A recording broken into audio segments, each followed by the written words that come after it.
Hey everyone.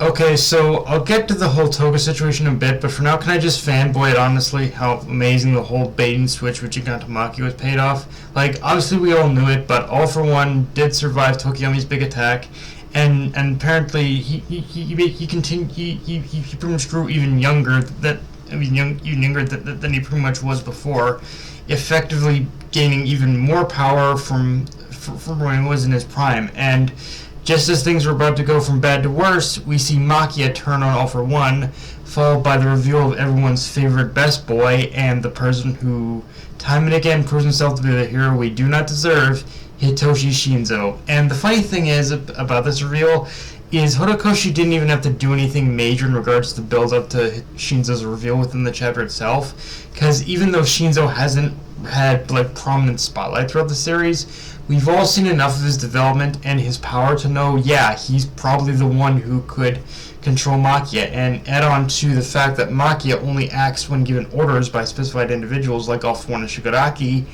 That just kind of laid the groundwork perfectly for Shinso. Like his power is perfectly his power, and how he uses it now is the perfect counterpoint to All For One.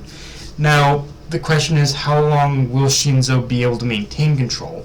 Because if he falters even for a moment, then that'll just give an open opportunity for All For One to take back control of Makia, and that's not even accounting for any possibility that All For One can override Shinso's control. So, yeah, it's a nice turnaround, but it's one of those things that also just begs the question: how is this gonna turn against the heroes? Like, I don't want to believe it's going to turn against the heroes, but the past couple chapters have proven that, yeah, in some way it has to turn against the heroes.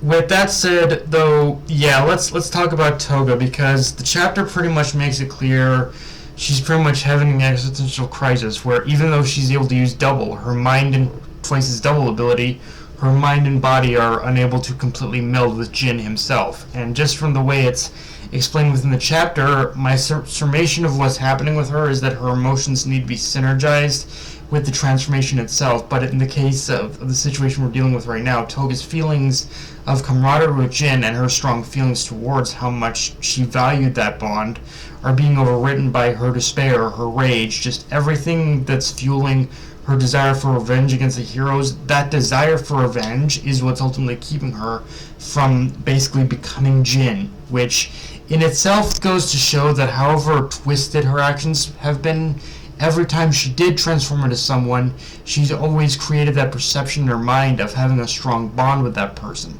And ironically, now that she's transformed into the first person she formed a real, true bond with, it's ironic how she's unable to truly become him. So with that being the case, I will say this much: it's kind of a situation where Horikoshi does need to tread carefully, because now this whole situation is predicated on Ochiko and Sue's ability to reach out to her, extend the hand of friendship to bring her out of the darkness she's in, if you will. And there lies the issue. This has become such an overused trope in shonen anime, to the point where it's become stale and boring. So what's Horikoshi's angle here? How can he make this work without making it feel like Toga's turnover isn't forced, or like she's been absolved and forgiven of her sins? Because that's the other thing.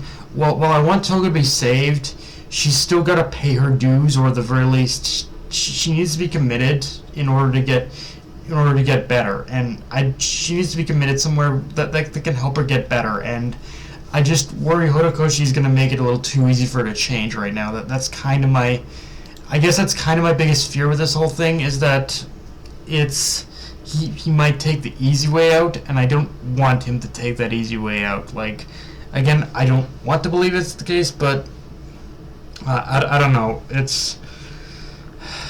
Again, this whole thing is complicated, but with that said as well, I do. But with that said as well, I will say I also like the thing with Toga that she's faced. The thing with Toga as well is that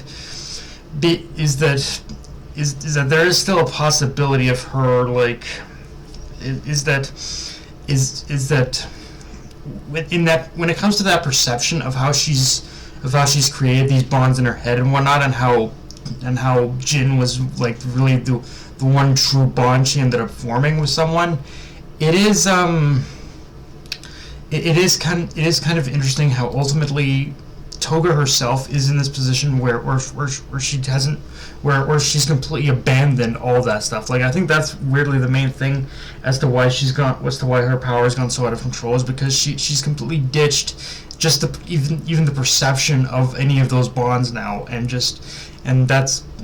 in some ways that definitely adds to tragedy, in the sense where she's completely cut herself off from basically anything from all her emotions, and just not even caring anymore about the bonds she perceived she had and the bonds she genuinely has. Like, it's a very tragic instance, I'd say, as weird as it is.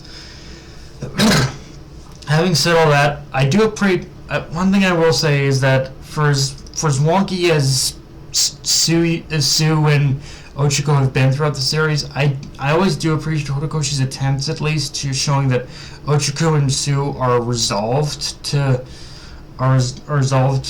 see this to the end, and that they aren't going to give up on Toga. It's just, again, how that plays out is the issue, and even more so, I'm kind of asking the same question Ochiko and Sue are right now, which is, how are they supposed to find the real Toga in that sea of Twice clones, and do it before the worst case scenario happens and she achieves synergy? Because that's the other interesting thing about this chapter. Just because Toga hasn't achieved synergy yet doesn't mean it isn't still possible. And just the fact that her blood is mixed with Twice's now could mean, at least with this world's logic, that Twice could potentially, like, that Twice's subconscious could potentially mind meld with her in some way for the purpose of calming her down, allowing their two minds to kind of connect as one. And if there is a possibility of a scenario like that happening, then in that regard, it once again begs the question of how to find her.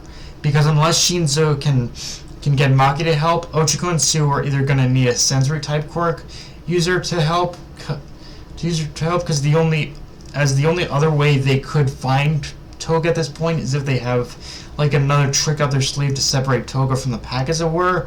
And if they do have that, then they really need to act fast, because time is kind of running out, ladies, and time is running out, ladies. You gotta find Toga, like, now.